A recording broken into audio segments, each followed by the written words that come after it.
So Nigel, would you like to tell us what happened?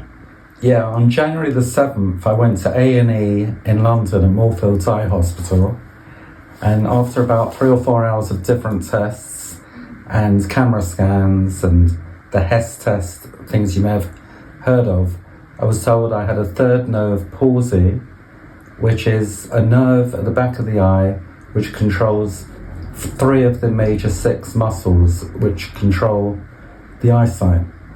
And this was on my right eye. And the effect of it is double vision.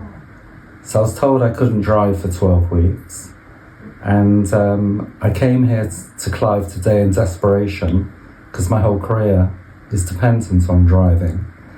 And I had a couple of, consecutive treatments, and I'm looking at the camera now, and there's no double vision.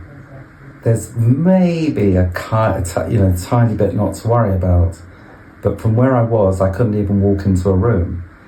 I've been at Clive's house now for the last 10 minutes, making lunch, walking around, and not bothered about wearing these, which I arrive with, where one lens is obscured because I was getting double vision.